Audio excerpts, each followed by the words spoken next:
पंढरपूर नगरपालिका 2025 या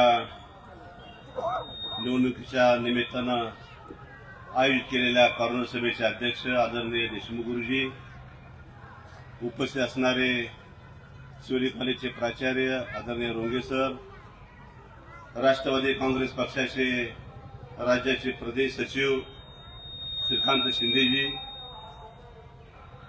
माजी नगराध्यक्ष हरीशदादा ताटे, उपस्थित असणारे 11 आणि 12 मधून ज्यांना उमेदवारी मिळालेली आहे ते बालाजी मलपे, विशालजी मलपे, नीता परचंडराव, ढवळेताई आणि या निमित्तानं उपस्थित आपण सर्व मतदार बंधू भगिनी,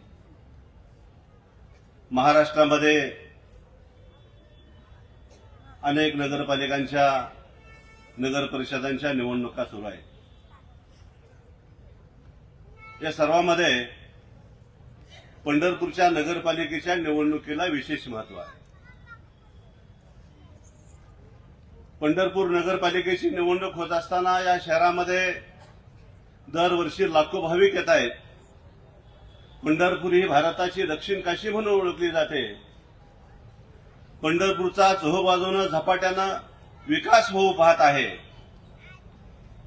विकासाच्या एका वेगळ्या उंबरठ्यावर हे पंढरपूर शहर आहे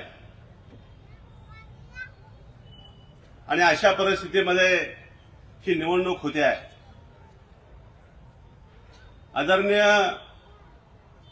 देशाचे पंतप्रधान आदरणीय नरेंद्रजी मोदी साहेबांच्या नेतृत्वाखाली भारत जगामध्ये महासत्ता बनू पाहतो आहे। आदरणीय देवाभावांच्या नेतृत्वाखाली महाराष्ट्रामध्ये महाराष्ट्राची चौफेर प्रगती सुरू आहे। अख्खा भारत देश कामाच्या निमित्तानं, उपजीविकेच्या निमित्तानं महाराष्ट्रामध्ये येऊन राहतो आहे। त्यांची उपजीविका होते आहे। आपण जर अभ्यास केला तर पंढरपूरमध्ये पाहिलं तर अनेक कामगार परराज्यातून पंढरपूरमध्ये काम करण्यासाठी येत आहेत। पंढरपूर हे सोलापूर जिल्ह्यातलं महाराष्ट्रातलं एक विकासाचं मॉडेल होऊ पाहत आहे आणि अशा या पार्श्वभूमीमध्ये ही निवडणूक होत असताना ही नगरपालिका कोणाच्या हातामध्ये द्यायची हे आपण सगळ्यांनी ठरवलं पाहिजे। आणि लोक टीका करतात, हे रस्त्यानं जात असताना येत असताना धुळीचं साम्राज्य आहे, फुफ्साचे आजार व्हायला लागलेत, नाकाचे आजार व्हायला लागलेत, लिंक रोड झाला धूळ नाही, स्टेशन रोड झाला धूळ नाही। ज्यावेळी तिथं काम चालू त्यावेळी धूळ होती, कराड रोड चालू होता धूळ होती, आज ती धूळ आहे का? का असं कुठलं एखादं यंत्र आहे का? का असं काही कुणाकडे व्हिजन आहे का की आयता रस्ता जर रातोरात हे सगळं बदलून टाकायचं? हे कुणाकडे नाही। हा विकासाचा धोरण आहे आणि विकास करायचा असल्यानंतर थोडी मोडतोड करावी लागते। हे कामाचं व्हिजन आहे आणि अशा परिस्थितीमध्ये आपण सगळ्यांनी उद्याच्या निवडणुकीमध्ये सतर्क राहण्याची आवश्यकता आहे। या तालुक्याचे नेते, जिल्ह्याचे नेते, या शहराचे नेते आदरणीय प्रशांत मलकाकडे एक विकासाचं व्हिजन आहे। प्रशांत मलकाची भाषणं जर आपण ऐकली तर 50 वर्षामध्ये माझं पंढरपूर शहर कसं असेल, काय आवश्यकता आहे 50 वर्षानंतर या पंढरपूर शहराला, हेच व्हिजन असणारा एक नेता, धुतल्या तांदळासारखा स्वच्छ हात असणारा नेता आणि कायम त्या घराला एक परंपरा आहे, परिचारक कुटुंबाला एक परंपरा आहे की नेहमी सातत्यानं शेतकऱ्याचा असू द्या, कामगाराचा असू द्या, शहराचा असू द्या, तालुक्याचा असू द्या, एक प्रकारच्या विकासाचं दृष्टिकोन समोर ठेवून काम करणारी ही मंडळी आहे आणि त्यांच्या नेतृत्वाखाली ही आज निवडणूक होते आहे। आदरणीय मोठे मालक, त्याच्यानंतर प्रशांत मालक आहेत, या भागाचे नेते गणेश भाऊ आहेत, बालाजी काका असतील, विशालजी मलपे असेल, सगळे बाकीचे सगळे आहेत। हे सगळे सामाजिक उपक्रम राबवणारी माणसं आहेत।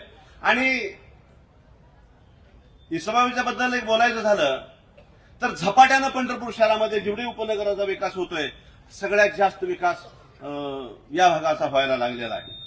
अगदी वाखरीच्या पुढे 5-6 किलोमीटर गेलं तर तिकडे सुद्धा प्लॉटिंग पडायला लागलेलं बालाजी तुम्ही पाहता रोज।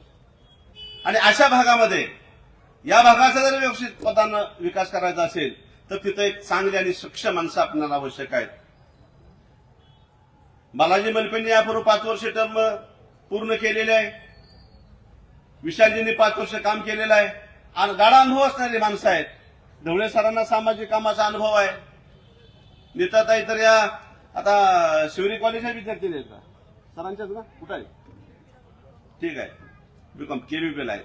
एक उच्च शिक्षित सगळेजण या ठिकाणी उमेदवार आहेत आणि अशा पद्धतीनं त्यांना आपण निवडून देण्याची भूमिका या ठिकाणी घेतली पाहिजे. आणि येत्या काळामध्ये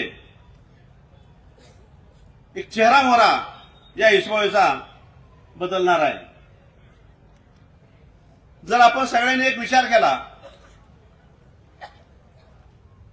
जी शहरं महाराष्ट्रामधले जी शहरं भारतीय जनता पार्टीच्या नेतृत्वाखाली तिथं जे लोक काम करतायत त्या शहरांचा अतिशय चांगल्या पद्धतीने विकास झालेला आहे. आणि हा विकास करण्यासाठी आपणाला देशामध्ये भाजप सरकार आहे, महाराष्ट्रामध्ये भाजपचं सरकार आहे आणि या नगरपालिकेमध्ये जर आपण आदरणीय प्रशांत मालकांच्या नेतृत्वाखाली जर आपण भारतीय जनता पार्टीचे उद्या नगराध्यक्ष आणि सगळे नगरसेवक निवडून दिले तर 5 वर्षाच्या काळामध्ये पंढरपूरचा चेहरा मोहरा बदलल्याशिवाय राहणार नाही. याच्यासारखे आपल्याला कळकळीची विनंती करून सांगतो. विजय आपलाच आहे, गुलालाची पोती भरलेली आहेत. त्या भ्रमात कुणीही राहता कामा नये. घर टू घर मतदानाच्या दिवशी त्या बूथपर्यंत माणूस आणून मतदान करेपर्यंतची जबाबदारी आपल्या सर्वांची आहे. आपण आपले मित्र पाहुणे रावळे मित्रमंडळी त्यांच्या मताच्या विचाराचं परिवर्तन करण्याची जबाबदारी आपल्यासारख्या माणसांनी घेतली पाहिजे कांबळे साहेब. तर या सगळ्या गोष्टी होणार आहेत. विकास पुढे होणारच आहे 100%. आता कुठल्या प्रश्नाची इथं उभा करता कामा नये. ही माणसं निवडून आणणं चांगल्या मतानं. पंढरपूरमध्ये इसबावीमध्ये 12 आणि 11 मधील उमेदवार हे पंढरपूरच्या सगळ्या प्रभागातून सगळ्यात जास्त मतानं निवडून आणण्याची जबाबदारी तुमची माझी असली पाहिजे. मोठ्या संख्येनं महिला भगिनी उपस्थित आहेत. तुमची सगळ्यात जास्त जबाबदारी आहे. 3 हट्ट पुरवावे लागतात, बालहट्ट, राजहट्ट आणि स्त्री हट्ट. महिलांचा प्रचार हा सगळ्यात प्रभावी ठरलेला आजपर्यंतच्या काळामध्ये पुरुषांच्या पेक्षा. तुमची जबाबदारी जास्त आहे. काय केलं शासनानं, भाजपा सरकारनं काय कमी केलेलं आहे? लाडकी बहीण योजना चालू आहे, अर्ध तिकीट चालू आहे, मोफत धान्य चालू आहे, कामगारांना सुद्धा पैसे आहेत. दिवाळीमध्ये काळेसाहेब किट आहे. तुमचे कामगार किती नोंदणी केली तुम्ही? इंजिनियर आहात, खाली कामगारांनी नोंदणी केली ना. हे सगळं फुकट, इतकं फुकट दिलेलं आहे तरी सुद्धा राज्य प्रगती पथावर आहे. आदरणीय देवाभावांचं नेतृत्व, या राज्याला कुशल नेतृत्व लाभलेलं आहे. कैलासवासी शेतराव चव्हाण साहेब, त्याच्यानंतर पवार साहेब आणि पवार साहेबांच्या नंतर जर महाराष्ट्राला कुशल नेतृत्व कुणाचं लाभलं असेल तर त्या आदरणीय देवाभावांचं लाभलेलं आहे. आणि देवाभावांच्या नेतृत्वाखाली महाराष्ट्राची प्रगती प्रचंड झाल्याशिवाय राहणार नाही. आणि सगळं करण्याच्यासाठी घरदार प्रपंच सगळेजण करत असतात. समाजाचा, देशाचा, तालुक्याचा, जिल्ह्याचा विचार सुद्धा आपण केला पाहिजे. शहराचा विचार केला पाहिजे. आणि याच्याकरता आपण सगळ्यांनी अतिशय जागृत राहून 2 तारखेपर्यंत कष्ट घेतल्याशिवाय 3 तारखेचा विजय आपला नाही, हे सगळे ठाम लक्षात ठेवा आणि आतापासून कामाला लागा. अशा प्रकारची विनंती करतो आणि थांबतो. जय हिंद, जय महाराष्ट्र.